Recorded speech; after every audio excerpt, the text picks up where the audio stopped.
जब कलयुग अपने चरम पर पहुंचा और धरती पाप, अधर्म, युद्ध, लालच और अंधकार से भर गई, तब पृथ्वी माँ की कराह स्वर्ग पर पहुंची और ऋषियों को प्राचीन भविष्यवाणी याद आई कि जब कलयुग अंतिम सांस लेगा तब भगवान विष्णु का 10वां अवतार कल्कि प्रकट होगा।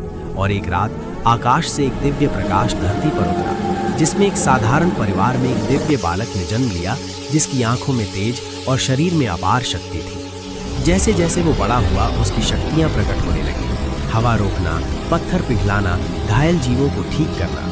और ऋषि समझ गए कि ये वही है जिसका इंतजार हजारों सालों से था।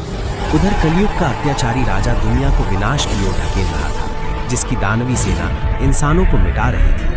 तब कल्कि ने अपनी दिव्य तलवार उठाई और देवदत्त नामक दिव्य घोड़े पर सवार होकर रणभूमि की ओर बढ़े। आसमान में बिजली गिरी, धरती कांपी और कल्कि का तेज देखकर दानव कांप उठे। युद्ध शुरू हुआ, जिसमें कल्कि की दिव्य तलवार से निकलती ऊर्जा की लहरें अधर्म को काट कर राख कर रही थी। दानव सेना लाखों में थी, लेकिन सत्य और धर्म की शक्ति के आगे टिक न सकी। फिर महायुद्ध का सबसे भयंकर क्षण आया, जब कल्कि का सामना कलयुग के दैत्यराज से हुआ।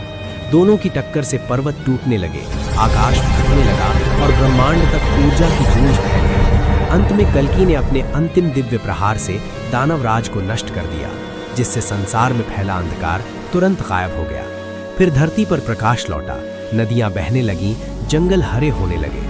लोग फिर से प्रेम, सत्य और धर्म के मार्ग पर लौट आए और इसी क्षण कलयुग का अंत हुआ तथा एक नए सतयुग का शुभारंभ हुआ। और दुनिया समझ गई कि जब भी अधर्म बढ़ता है, सृष्टि स्वयं अपने रक्षण के लिए अवतार भेजती है। ये था कल्कि अवतार का महायुगांत की कहानी।